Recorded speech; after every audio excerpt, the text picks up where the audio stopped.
हरिदास, राधे राधे दोस्तों, आप सभी का बहुत स्वागत करती हूँ मैं दीक्षा अपने चैनल दीक्षा विद स्टोरी में। तो दोस्तों, आशा करती हूँ कि आप लोग बहुत अच्छे होंगे। लड्डू गोपाल जी की कृपा दोस्तों आप सभी पर बनी रहे। तो चलिए, आज मैं लड्डू गोपाल जी की आपके लिए एक ऐसी लीला कथा लेकर आई हूँ दोस्तों, जिसे सुन करके आप बिल्कुल हैरान हो जाएंगे। तो चलिए, देर ना करते हुए आज की लीला कथा शुरू करते हैं। दोस्तों, आज की लीला कथा मुझे भेजी है सीमा जी ने, मध्य प्रदेश सतना से। सीमा जी बताती हैं कि हमारी ये घटना हमारे ही घर में घटित हुई है और आज तक हमने कभी सोचा नहीं है कि हमारे साथ ऐसा होगा, और आज तक हम लड्डू गोपाल जी की सेवा अपने घर में नहीं करते, क्योंकि हमारे घर में एक डर सा बन गया है। तो चलिए दोस्तों, शुरू करते हैं। दोस्तों, सीमा कहती हैं ये बात हमारे घर की ही हमारे बड़ी मम्मी की है।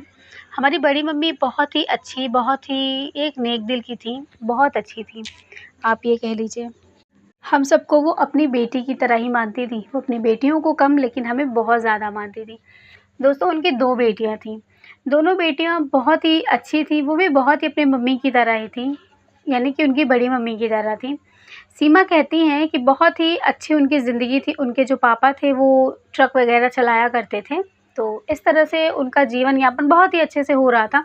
दोनों लड़कियाँ पढ़ाई करती थीं, सब कुछ अच्छे से उनके लाइफ़ में चल रहा था। दोस्तों, वो कहती हैं कि एक दिन की बात है, बहुत वो लोग एक वहाँ पर हमारे यहाँ मैहर धाम है, वो कहती हैं। तो हम लोग मैहर गए, जहाँ पर मैहर वाली माता रहती हैं। तो वो कहती हैं कि हम लोग एक दिन घूमने के लिए गए, हम सारे परिवार के लोग वहाँ पर घूमने के लिए गए। तो जब हम घूमने के लिए वहाँ पर जाते हैं, तो वो कहती हैं कि हम लोग पहले वहाँ पर सबसे पहले वहाँ पे सारे भगवान, मतलब सबकी पूजा वग़ैरह करके माता रानी के हम लोग दर्शन करते हैं। सीढ़ियाँ चढ़ कर के हम दर्शन करने के लिए जाते हैं। उसके बाद हम जब नीचे उतरते हैं, तो जो सीमा कहती हैं कि जो उनकी छोटी बेटी थी ना, उनका ध्यान सीधे जो है जा कर के उनके ऊपर पड़ता है, जो एक छोटे से वहाँ पर लड्डू गोपाल जी को बेचने के लिए लोगों ने लगाया हुआ था। तो उनकी जो बेटी है छोटी वाली, वो कहती हैं, जिसका नाम नीति है, वो कहती हैं कि नीति ने कहा कि मुझसे ही कहा कि सीमा दीदी, क्या मैं इनको ले सकती हूँ, खरीद सकती हूँ? तो सीमा ने कहा कि नहीं, क्या करोगी इनको लेकर के? ये लड्डू गोपाल जी हैं, इनकी सेवा तो घर में होती ही है, तो तुम इनको लेकर के क्या करोगी? हर घर में सेवा होती है, तुम्हारी मम्मी की तुम सेवा कर पाओगी? नीति ने कहा कि हाँ दीदी, मैं सेवा कर पाऊँगी। उसके बाद उन्होंने अपनी मम्मी से पूछा, तो उनकी मम्मी ने उनको मना कर दिया कि नहीं, लड्डू गोपाल जी को नहीं लेते बेटा, अभी तुम्हारी उम्र नहीं है, अभी तो तुम स्कूल जाती हो और स्कूल से घर आती हो, फिर ट्यूशन वगैरह चली जाती हो, तो तुम्हें टाइम नहीं मिलेगा लड्डू गोपाल जी की सेवा करने का। और वो ये भी कहती हैं कि मेरी तबीयत भी कुछ ठीक नहीं रहती है, तो मैं भी ये उनकी सेवा नहीं कर पाऊँगी, तो तुम बिल्कुल भी मतलब ये लेने की लड्डू गोपाल जी को मत सोचो। ये सुनकर के नीति जो थी वो बहुत ज़्यादा उदास हो जाती हैं, बहुत उदास हो जाती हैं, तो फिर वो वहाँ से आने लगती हैं। तब जो उनकी सीमा कहती हैं कि जो मेरी बड़ी माँ थी, उन्होंने कहा कि अब नीति तुम उदास मत हो बेटा, अच्छा ठीक है, तुम्हें लड्डू गोपाल जी लेने हैं ना, तो ठीक है, कोई बात नहीं, तुम जा कर के लड्डू गोपाल जी को ले सकती हो। चलो कोई बात नहीं, अब हम भी सेवा करेंगे।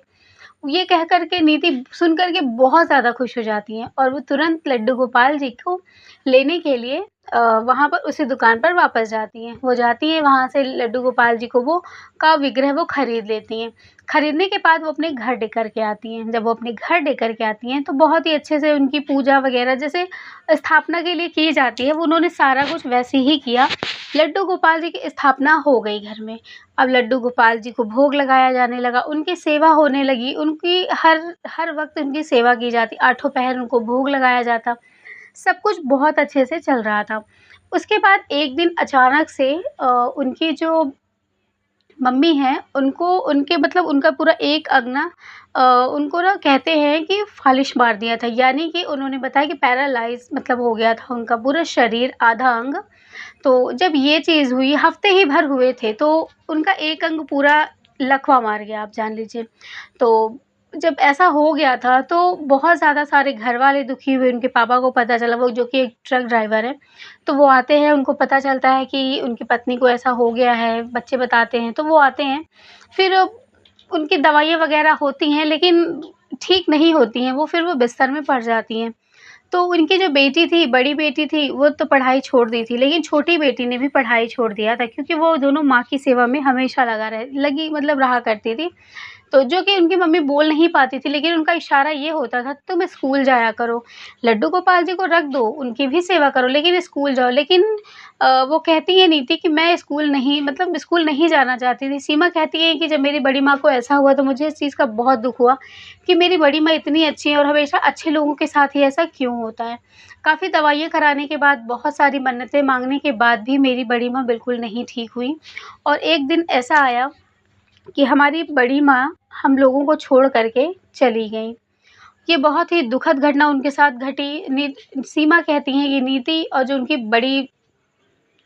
बड़ी वाली बेटी थी, जिसका नाम रीति था, रीति और नीति 2 बहनें थीं, तो वो दोनों बिल्कुल बदहवास हो गई थी रोते-रोते। ऐसा लग रहा था कि अब उनको क्या हो जाएगा। घर परिवार में बिल्कुल मातम सा छा चुका था। किसी को कुछ भी समझ में नहीं आ रहा था कि ये लोग, इनको कैसे क्या हो गया अचानक से। जो ठीक होना चाहती थी, जो ठीक हो सकती थी, लेकिन अचानक से उनको ये कैसे हो गया। तो जो घर में उनके बड़े लोग थे, जो दादी वग़ैरह थी, उन्होंने बोला कि सब कुछ इसी की गलती है, सब कुछ इसी ने अपनी माँ को खा लिया। ये बात सुन कर के जो नीति थी, वो बहुत ज़्यादा रोने लगती है। वो कहती है कि दादी, आप मुझे क्यों कह रही हैं? वो कहती हैं कि तूने ही तेरी माँ को खा लिया, तू ही तो ये लड्डू गोपाल जी लेकर के आई थी ना, तू ही तो मैहर से लेकर के आई थी ना, अब तू कर इनकी सेवा, देखा तूने ही अपनी माँ को खा लिया। ये बात सुनकर के रीति बहुत रोती हैं। जो लोग थे अगल-बगल के, वो समझाते हैं कि ऐसा नहीं है, लेकिन उनकी जो दादी होती हैं वो कहती है नहीं, इसी ने खाया है, और ये जिसके लड्डू गोपाल जी को ये लेकर के आई है ना, इसी ने ही, इन लोगों ने ही इसकी माँ को खा लिया है। ये सुन कर के बहुत ज़्यादा सीमा कहती हैं कि मैंने दादी को रोका कि दादी आप ऐसी बातें मत करिए, क्योंकि उसकी माँ की वहाँ पर मिट्टी पड़ी हुई थी, वो मर चुकी थी, इस दुनिया में नहीं थी, और आप इस तरह की बातें कर रही हैं। दादी भी रोए जा रही थी और कोसे जा रही थी उनको। उसके बाद उनकी माँ का अंतिम संस्कार होता है, सारी चीज़ें हो जाती हैं।